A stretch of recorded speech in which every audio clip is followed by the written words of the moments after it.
بسم اللہ الرحمن الرحیم۔ السلام علیکم دوستوں، آج کی اس ویڈیو میں ہم بات کریں گے سورہ اخلاص کی فضیلت کے حوالے سے۔ قرآن کریم چونکہ ایک لامحدود ازلی اور ابدی ذات کا کلام ہے، اس لیے وسیع علوم پر مشتمل ہے۔ جیسے کہ اللہ رب العزت کا ارشاد ہے، کہہ دیجئے میرے پروردگار کے کلامات کے لیے اگر سمندر روشنی بن جائے تو سمندر ختم ہو جائیں گے لیکن کلامات ختم نہیں ہوں گے۔ دوستوں، ویڈیو میں آگے بڑھنے سے پہلے اگر آپ ہمارے اس چینل پر نئے ہیں تو ہمارے چینل کو سبسکرائب کر دیجئے اور ساتھ ہی لگے گھنٹی کے آئیکن کو بھی دبا دیجئے تاکہ ہمارے ہر آنے والی ویڈیو سے آپ لطف اندوز ہو سکیں۔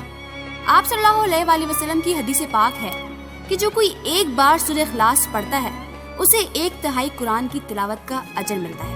اگر 2 بار سورہ اخلاص پڑھی جائے تو گویا اس نے 2/3 قرآن کی تلاوت کی ہے، اور جس نے 3 بار اس سورہ کی تلاوت کی تو گویا اس نے قرآن کریم کو ختم کر لیا۔ اس کے علاوہ حضرت سلمان فارسی کا واقعہ بھی اس حدیث کی دلیل ہے۔ ایک دن مسجد نبوی میں رسول اکرم صلی اللہ علیہ وآلہ وسلم خطاب فرما رہے تھے کہ تم میں سے کون ہے جو سارا سال روزہ رکھتا ہے، پوری رات عبادت میں گزارتا ہے اور ہر دن پورے قرآن پاک کی تلاوت کرتا ہے۔ اس وقت سلمان اٹھ کھڑا ہوا اور کہا، یا رسول اللہ، یہ سارا کام میں کرتا ہوں۔ اتنے میں ایک شخص کھڑا ہوا اور کہنے لگا، یا رسول اللہ، یہ جھوٹ بولتا ہے، میں اکثر دنوں میں اسے کھاتے پیتے دیکھتا ہوں، اکثر راتوں کو یہ سوتا ہے، اور یہ بھی سچ نہیں کہ ایک دن میں پورا قرآن ختم کرتا ہو۔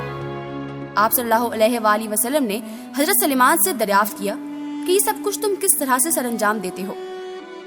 اس وقت حضرت سلمان نے کہا کہ میں دن میں 3 بار سورہ اخلاص کی تلاوت کرتا ہوں، کیونکہ میں نے آپ سے سنا ہے کہ 3 بار سورہ اخلاص پڑھنا ایک قرآن کی تلاوت کے برابر ہے۔ اس وقت آپ صلی اللہ علیہ وآلہ وسلم نے اس بات کی تائید فرمائی۔ اس سورہ کی فضیلت میں بہت ساری روایتیں موجود ہیں۔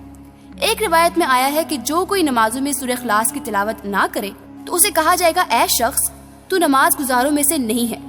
ایک اور حدیث میں آپ صلی اللہ علیہ وآلہ وسلم کا ارشاد ہے کہ جو شخص اللہ اور قیامت پر ایمان رکھتا ہے وہ ہر نماز میں سورہ اخلاص پڑھنے کو ترک نہ کرے، کیونکہ جو شخص اسے پڑھے گا خدا اس کی خیر دنیا و آخرت میں کرے گا اور خود اسے اور اس کے ماں باپ اور اس کی اولاد کو بخش دے گا۔ یہ سورہ یہودیوں کے سوال کے جواب میں نازل ہوئی۔ یہودی کعب بن اشرف کے ساتھ آپ صلی اللہ علیہ وآلہ وسلم کے پاس آئے اور کہا، اگر تیرا خدا تمام مخلوقات کا بنانے والا ہے تو اسے کس نے بنایا ہے؟ آپ صلی اللہ علیہ وآلہ وسلم کو غصہ آ گیا۔ اسی وقت جبرائیل علیہ السلام نازل ہوئے، آپ کی دلجوئی کی اور ساتھ ہی یہ سورہ بھی نازل ہوئی۔ یہ سورہ نصارے کے سوالوں کا جواب بھی ہے۔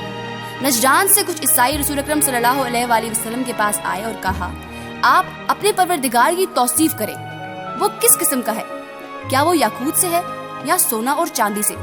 رسول اکرم صلی اللہ علیہ وآلہ وسلم نے فرمایا کہ وہ کسی چیز سے بھی نہیں، اس لیے کہ وہ سب چیزوں کا بنانے والا ہے۔ آپ صلی اللہ علیہ وآلہ وسلم نے فرمایا کہ اس کی مانند کوئی چیز نہیں۔ عیسائیوں نے فرمایا کہ سمد کا مطلب کیا ہے؟ تو آپ صلی اللہ علیہ وآلہ وسلم نے فرمایا کہ مخلوقات حاجتوں میں اس کی طرف محتاج ہیں۔ عیسائی پھر کہنے لگے کہ اس کے بارے میں مزید فرمائیں، تو آپ صلی اللہ علیہ وآلہ وسلم نے فرمایا، لم یلد ولم یولد ولم یکن لہ کفوا احد۔ یہودیوں نے آپ صلی اللہ علیہ وآلہ وسلم سے یہ تقاضا کیا کہ آپ اپنے خدا کی توصیف بیان کریں۔ حضرت محمد صلی اللہ علیہ وآلہ وسلم 3 دن تک خاموش رہے اور کوئی جواب نہ دیا، یہاں تک کہ یہ سورہ نازل ہوئی اور پھر جواب دیا۔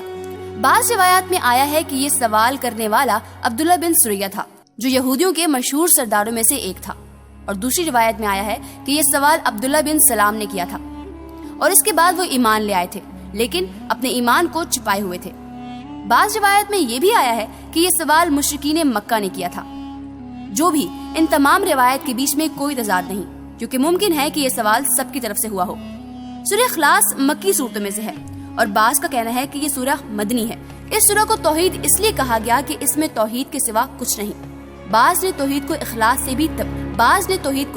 بھی تعبیر کی ہے۔ آخر میں آپ سے گزارش ہے کہ اگر آپ کو ہماری ویڈیو پسند آئی ہے تو اس کو لائک ضرور کیجیے، اپنی پسندیدگی کا اظہار اس پر کامنٹ کر کے دیجیے گا، اور اسے اپنے دوستوں کے ساتھ شیئر بھی کیجیے۔ ہماری اگلی ویڈیو آنے تک اپنا خیال رکھیے گا۔ اللہ حافظ۔